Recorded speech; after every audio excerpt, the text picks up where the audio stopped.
Episode की शुरुआत होती है और हम लोग जिया को देखते हैं जो सो के उठ रही थी। तभी उसको महसूस होता है कि उसके शरीर में पूरा दर्द है। बाप रे बाप, वो बड़ा मुश्किल से ब्रश करती है और नाश्ता भी करती है क्योंकि वो अपने ऑफिस के लिए लेट हो रही थी। और कमाल तो तब हो जाता है जब वो ऑफिस के लिए रास्ते में निकलती है। बस स्टैंड पे, बस में, जहाँ भी जा रही थी, बस उसकी जगहों जगहों पर दर्द हो रहा था। ऐसा लग रहा था कि कल रात उसने किसी की पिटाई की है। लेकिन बेचारी कैसे भी करके अपने ऑफिस में पहुंच ही जाती है। ऑफिस में सारे लोग बहुत ही खुश थे। मिष्टी बोलती है, हाय जिया, गुड मॉर्निंग। और तभी वहां पे रियांश की एंट्री होती है। और रियांश तो यहाँ पे अपने बाल का रंग ही चेंज करवा लिया है, एकदम छपरी की तरह पीला। ये देख के मिष्टी बोलती है, अरे ये कौन सा कलर करा लिया। इधर जिया को देखते हैं जो अपना फोन ऑन करके बस ये सोच रही थी कि आरव को फोन करे या ना करे। हमारे वजह से आज वो ऑफिस भी नहीं आया, हमें क्या करना चाहिए मुझे कुछ समझ में नहीं आ रहा है। इधर आरव को देखते हैं कि वो एकदम टूटे हुए आशिक की तरह कभी बिस्तर पे गिर रहा था, कभी जमीन पे गिर रहा था। ऐसे लग रहा था कि उसका कितना बड़ा वाला ब्रेकअप हो गया है। बस वो इसी बात को लेकर पछतावा में था कि आखिर मैंने जिया से वो बात बोली ही क्यों।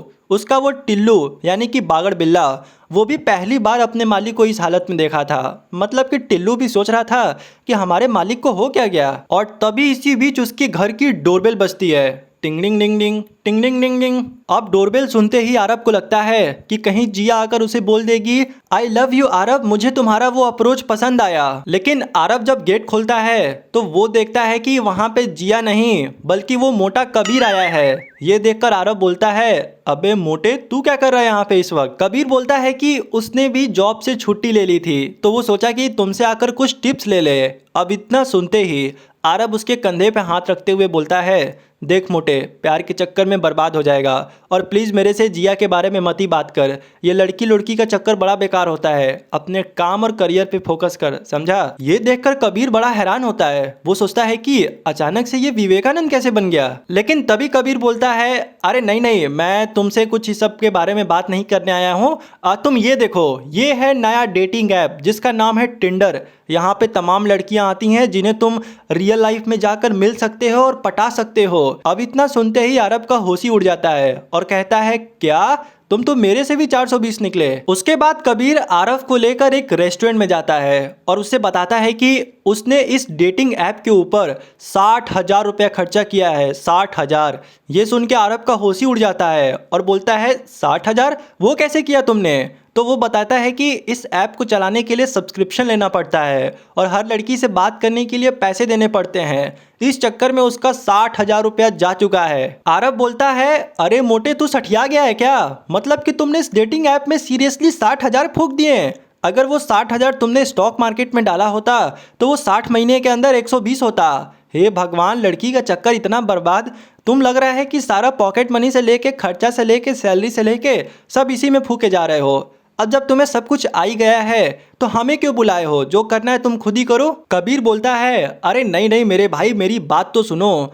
असल में हम बहुत सारी लड़कियों के साथ डेट किए मगर कोई भी लड़की हमको पसंद नहीं आई। मगर अभी एक रिसेंटली हम एक लड़की से बात कर रहे हैं, लेकिन यार कुछ भी कहो, वो एम्बेसियस 7 की बहुत बड़ी फ़ैन है और तुम्हें पता है कि मैं भी कितना बड़ा वाला फ़ैन हूँ। तो वो आज मुझसे मिलने आ रही है, तो देखो मेरा ये स्विंग सूट कैसा लग रहा है। आरव कहता है, क्या तुम आज ये बोड़ा पहन के उससे मिलने वाले हो। वो कहता है, अरे भाई बोड़ा मत बोल यार, ये स्विंग सूट है, बहुत महंगा आता है। आरव कहता है, वो सब तो ठीक है लेकिन मेरा क्या इसमें काम है। तो वो कहता है, अगर उस लड़की से मेरी बहस हो गई या बात नहीं बनी तो तुम मेरे को बचा लेना। इतना सुनते ही आरव कहता है, अबे मोटे, तू इसी काम के लिए मेरे को लाया था। अब थोड़ी देर बाद देखते हैं कि कबीर अपने लोकेशन पे खड़ा था, वो उस लड़की का वेट कर रहा था। और इधर आरव को देखते हैं जो कबीर से 20 कदम दूरी पे बाहर खड़ा था। वो कबीर को बैकअप देने के लिए खड़ा था।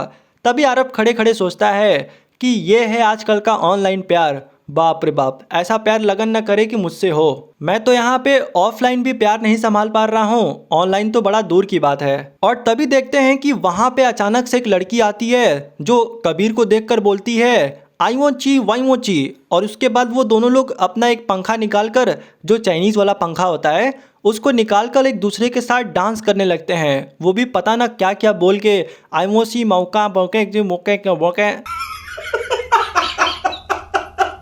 उन दोनों का ये नौटंकी देखकर आरव बोलता है, ये लो, जैसा ये मोटा पागल वैसी इसकी बीवी भी मिल गई। और उसके बाद देखते हैं कि कबीर उस लड़की के साथ बिना आरव को बताए चुपचाप वहां से जाने लगता है। तो ये देखकर आरव कहता है, जाओ, जब जाना है तो मुझे क्यों बुलाए थे, भाड़ में जाओ, हम भी चले अपने घर। उसके बाद कबीर उस लड़की के साथ बहुत ही मस्ती करता है, उसके साथ कॉस्ट्यूम्स देखता है, मैगी खाता है, नूडल्स खाता है, यहाँ घूमता है वहाँ घूमता है, फोटोग्राफ्स क्लिक करता है। बाप रे बाप, इतनी मस्ती करता है जिसकी कोई सीमा नहीं।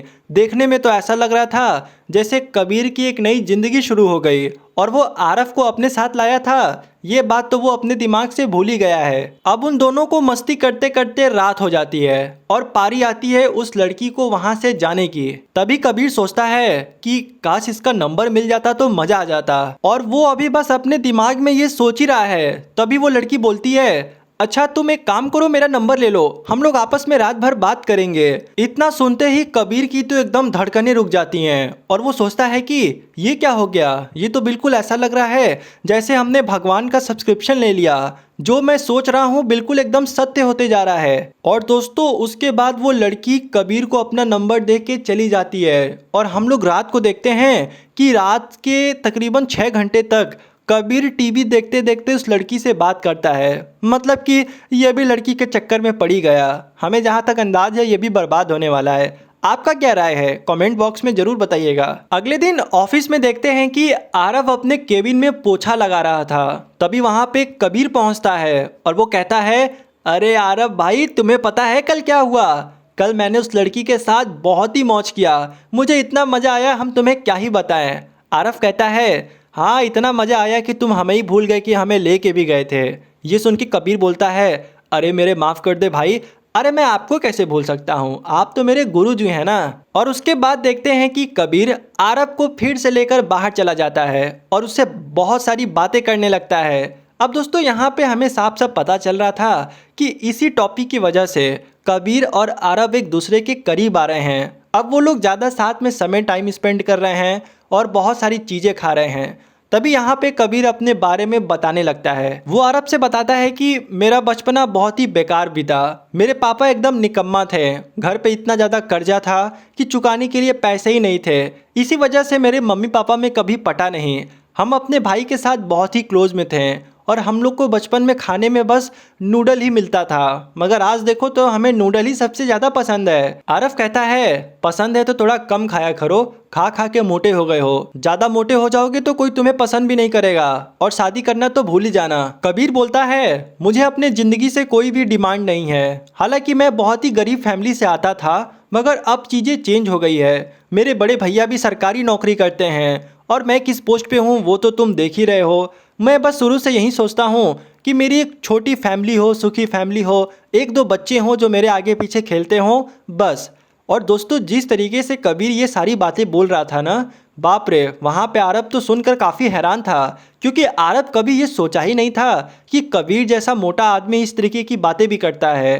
तब जाकर आरव को बिलीव होता है कि कबीर जितना मतलब फ़नी दिखता है बाहर से, अंदर से उतना ही दिल का अच्छा है। यानी कि अब कुल मिलाकर आरव को कबीर के ऊपर दया आने लगता है और तभी वो कहता है, तुम्हें करो, तुम उस लड़की को पटाओ, शादी करो, बाल बच्चे करो, हम तुम्हारे साथ हैं। अब थोड़ी देर बाद कबीर उस लड़की को फ़ोन लगाता है और उससे मिलने के लिए बहुत जिद करता है और थोड़ी देर में वो लड़की उसके पास आ भी जाती है। वो पूछती है कि क्या बात हो गया, तुम मुझे अचानक से क्यों बुलाए।